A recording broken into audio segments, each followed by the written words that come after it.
Non mais franchement, qui a dit que les troisièmes opus de trilogie étaient toujours les moins bons?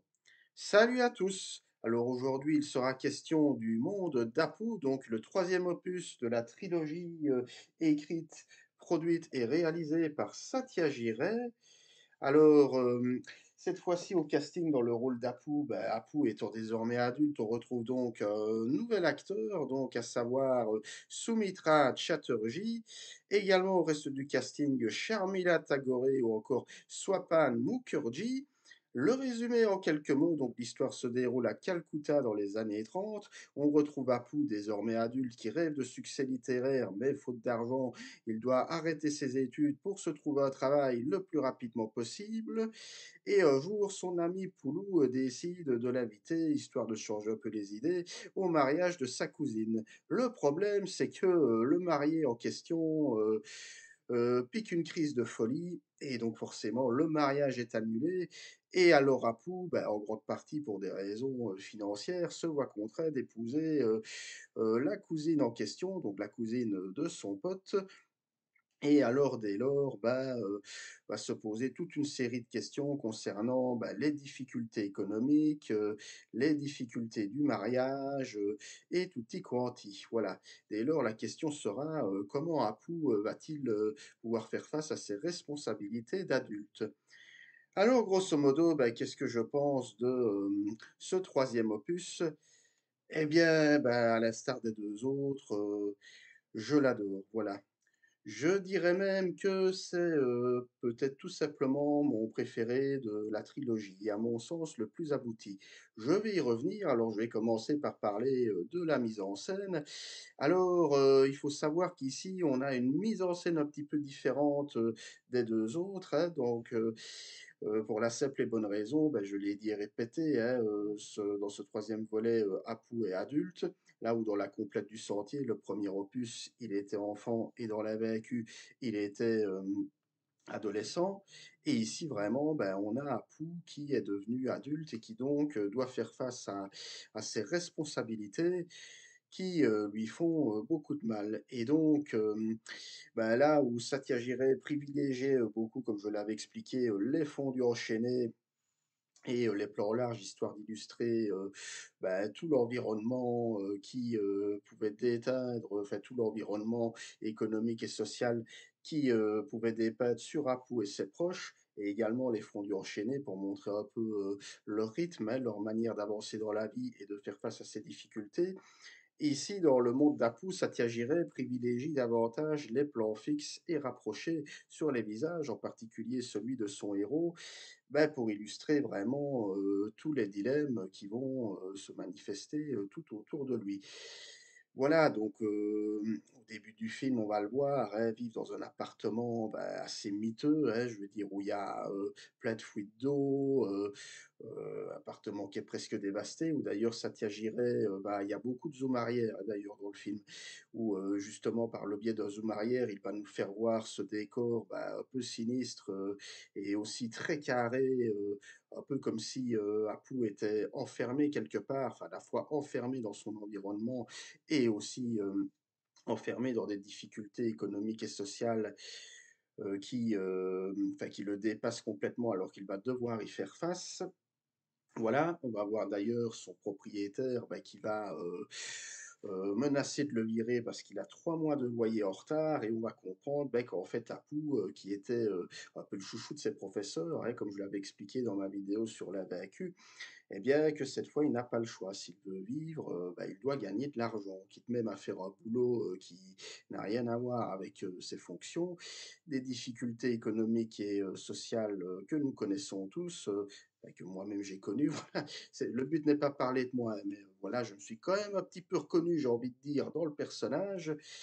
Et donc, voilà, donc ici, Satyajit Ray va davantage privilégier les zooms arrière, les plans fixes et rapprochés, pas seulement sur le visage d'Apu, mais également sur, sur sa promise en quelque sorte, hein, la cousine de son meilleur ami. On va voir que cette jeune femme, bah, qui en plus, bon, non seulement veut la marier de force, mais en plus la marier à un fou, hein. On va beaucoup insister sur, ce marié comme ça qui a l'air complètement, complètement aliéné, quoi, qui est là,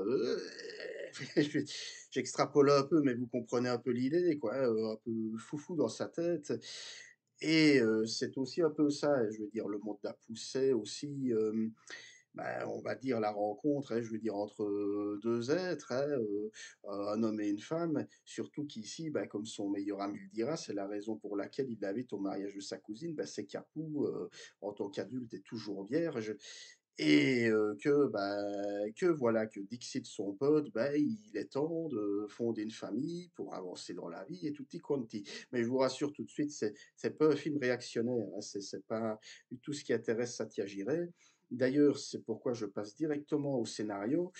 Alors, ben voilà, le gros thème, enfin le thème principal de ce troisième volet, c'est, c'est le poids des responsabilités, voilà. C'est Apu qui doit faire face à ses responsabilités d'adulte et où on sent que vraiment, ça l'écrase de part en part. Alors j'ai pas pu, c'est une anecdote personnelle, hein, ici, mais ben ça m'a un petit peu fait penser, je veux dire, dans le traitement d'Apu, un peu au Peter Parker malmené du Spider-Man 2 de Sam Raimi, je veux dire, où vraiment, voilà, rappelez-vous Spider-Man 2 où Peter est écartelé entre son devoir de super-héros et ses, responsabilités d'adulte. On voit notamment qu'il galère à payer son loyer, qu'il promet des choses qu'il ne fait pas, ce genre de choses et quelque part, ben, Apu, c'est pas loin, je vais dire du même genre, hein, je veux dire en termes de difficultés, économiques et sociales. Alors après, bon, Sam Raimi est un cinéaste cinéphile. Après, je ne sais pas s'il a vu la trilogie d'Apu, et cetera. Mais, ouais, voilà, c'est purement personnel, mais j'ai pas pu m'empêcher de faire le rapprochement.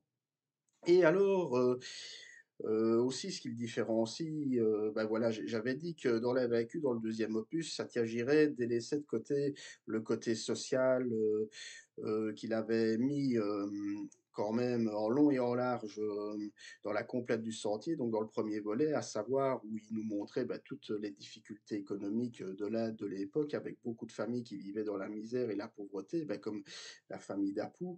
Ici, dans le deuxième, je l'avais dit, c'était fort focalisé sur les relations, amour-toxicité entre Apu et sa mère suite au décès du père et où Satya Giray délaissait donc les questions, sociales et alors ici, il y revient et ce, dès la première séquence où on voit, Apu, bah, qui sort de son professeur, il ouvre la porte et on voit tout un tas d'ouvriers qui manifestent, pour le droit de grève et il sera question, bah, voilà, à travers Apu qui devient chômeur malgré lui, qui n'arrive pas à trouver, d'emploi convenable, qui correspondent à ses compétences et à sa connaissance. Donc déjà, alors que, ben voilà, le film se déroule dans les années 30, mais il est tourné donc en 59, ben on sent que déjà à l'époque, le monde du travail, en tout cas en Inde, hein, je veux dire, c'est déjà assez compliqué et c'est là qu'on sent que Satya Giray, ben de nouveau, il dresse un portrait, social de son pays, ben, pas très glorieux en mode: «OK, tu es intelligent, tu as des diplômes, tu fais des études,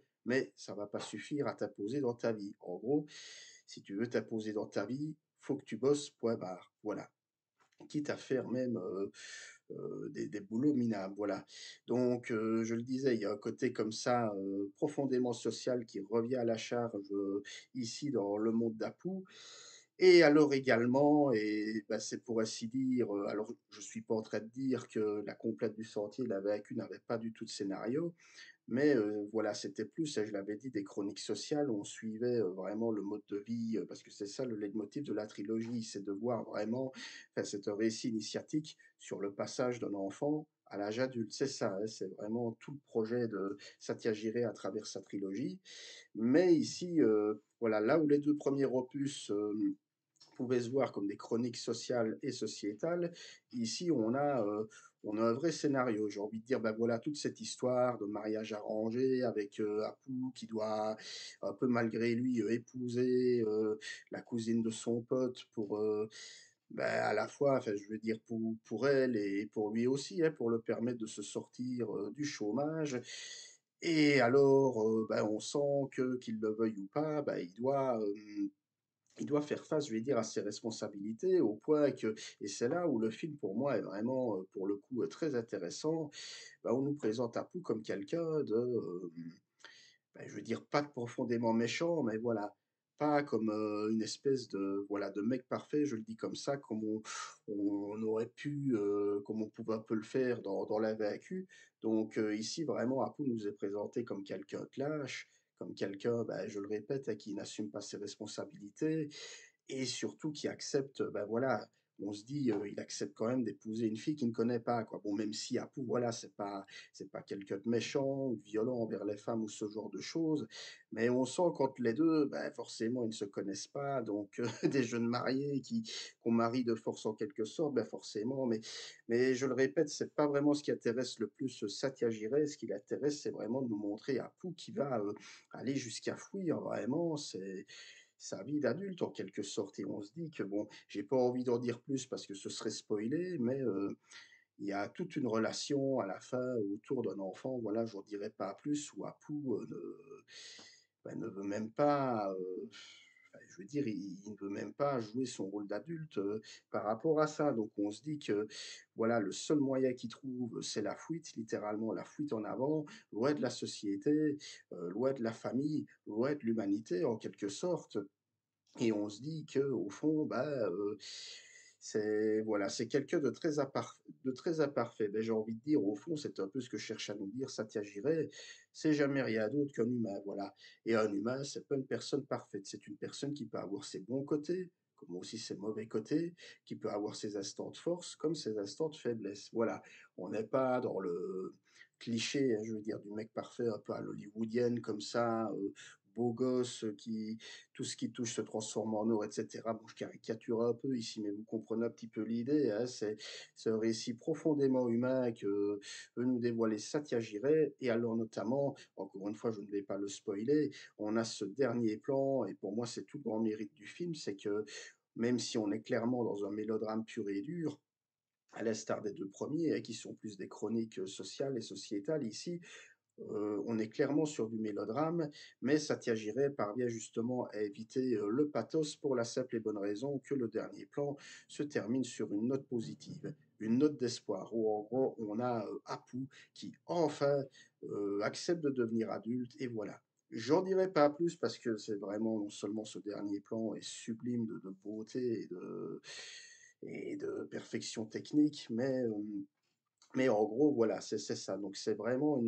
une très belle manière de clôturer sa trilogie en mode, ben voilà, on passe d'un enfant, complètement livré à lui-même, un adolescent qui doit faire face à la fois à, ben, je vais dire à sa transformation, hein, je vais dire en jeune adulte, quitte à faire face à la toxicité d'une mère un peu égoïste malgré elle, pour progressivement se forger un adulte avec, tout ce que cela implique. Voilà, à la fois des moments de perfection et également des moments de lâcheté. Voilà. Donc c'est vraiment, je le répète, tout le projet de cette trilogie d'Apu, et c'est vraiment le récit initiatique d'un enfant jusqu'à son âge adulte. Voilà. Alors, ben, je vais passer maintenant à l'interprétation. Donc, je le disais, hein, Soumitra Chatterjee qui succède notamment à Smoran Gossal, pardonnez-moi pour les noms, qui incarnait donc Apu adolescent dans la VAQ, et également, je n'ai plus les noms en tête, mais voilà, au comédien enfant bah, qui jouait donc Apu dans La Complète du Sentier, dans le premier volet. Eh bien, honnêtement, Soumitra Chatterjee, qui deviendra par la suite un peu l'acteur fétiche de Satya Giray, eh ben vraiment, il est incroyable, quoi. Je veux dire, voilà, il correspond bien à l'idée de Satya Giray, donc c'est-à-dire qu'il peut se montrer tour à tour attachant, détestable, ambitieux aussi, parce que c'est quelqu'un qui a de l'ambition. Apu, ouais, il veut devenir écrivain, et en plus, comme il le dit à son pote, il veut rien moins que d'écrire son autobiographie, en se disant qu'un roman sur sa vie ne pourra que lui faire gagner beaucoup d'argent, et c'est vrai que ça peut fonctionner, hein. Il y a des écrivains dans la vraie vie qui ont fait ça et qui se sont retrouvés millionnaires, donc pourquoi pas. Et donc il peut se montrer tour à tour ambitieux, attachant, détestable et même pathétique, et comme on va le voir au moment de son mariage, où il est là sans être là, quoi, je vais dire, hein, comme pour tout le reste, hein, quand il s'agit de se trouver un emploi, on sent que malgré, son statut de génie que lui ont, collé un peu à la peau ses professeurs, ben voilà, il n'arrive pas à se vendre, il n'arrive pas à s'imposer, il n'arrive pas non plus à s'affirmer face à son propriétaire qui le traite un peu comme une, tute, voilà, vous avez compris. et bah, tout ça vraiment, un vrai portrait d'homme et un beau et touchant portrait d'homme que compose Soumitra Chatterjee, très bien aidée par la direction d'acteurs de Satyajit Ray. Donc grosso modo, bah, je le disais, pourquoi Le Monde d'Apu est peut-être mon préféré de la trilogie? Eh bien parce que c'est pour moi vraiment le plus touchant, c'est aussi le plus abouti, bah, c'est vraiment celui dans lequel tout se joue. Là vraiment on est en plein dans, ça y est, cette fois Apu est adulte et là vraiment on est en plein dans le sujet central, hein, donc dans le sujet central de cette trilogie.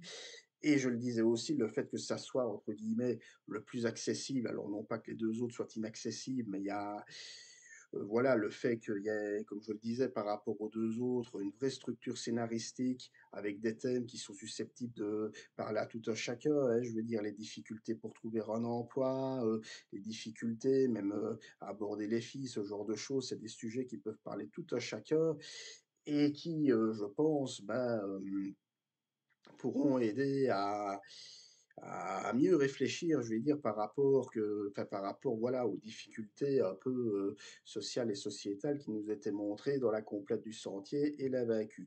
Donc voilà, donc mais de toute façon, comme je le disais, la trilogie entière est un monument et je vais le dire, c'est peut-être, enfin, l'une des meilleures trilogies cinématographiques, que j'ai vues de ma vie de cinéphile, je le dis comme ça, avec également cette autre pépite, donc que je vous montre, à savoir, La Complète, à savoir, La Condition de l'homme, voilà ici de Kobayashi, que je vous invite également à découvrir, dont je parlerai peut-être un jour, même si d'autres confrères youtubeurs le font sans doute mieux que moi. Et également, Le Parrain, voilà, beh, je dirais que Le Monde d'Apu, voilà, avec Le Parrain, La Condition de l'homme et aussi, bah, Le Seigneur des Anneaux de Jackson, ça fait partie des meilleures trilogies que j'ai vues de ma vie de cinéphile. Je pourrais même rajouter la première trilogie Star Wars de 77 à 83. Allez, soyons fous, vraiment des monuments de cinéma, riches de sens, à la réalisation très maîtrisée, enfin je donc voilà, vraiment ruez-vous sur cette trilogie et je le répète, ça me fait un petit pincement au cœur, hein, de clôturer d'ailleurs cette trilogie qui m'aura, qui fait partie, de mes plus belles découvertes de cette année 2024. Voilà, rien que ça. Voilà donc tout ce que j'avais à dire pour clôturer en beauté, du moins je l'espère, la trilogie d'Apu de Satyajit Ray. Vraiment, ruez-vous dessus, je ne le dirai jamais assez. Alors, si vous avez aimé cette vidéo, n'hésitez pas à la liker, partager. N'hésitez pas à me dire, pour ceux qui ont vu cette trilogie, à me dire quel est votre préféré de cette trilogie, ce que vous pensez du monde d'Apu. N'hésitez pas à me suivre, hein, Facebook, X, Instagram, tutti quanti. Quant à nous, on se retrouvera très vite pour parler de Anora, donc Palme d'Or 2024 du Festival de Cannes, Sean Baker, hein, j'adore ce réalisateur. On reparlera également de Greg Araki que j'avais un petit peu délaissé, encore un petit peu aussi de Todd Solondz, et alors aussi, et j'espère vraiment pouvoir vous parler de ceci, les Nibelungen de Fritz Lang, et ce serait une manière pour la chaîne de se lancer pour de bon dans le cinéma muet. Voilà. D'ici là, je vous souhaite à tous un bon mercredi et on se retrouvera très bientôt. Voilà. Allez, salut, ciao.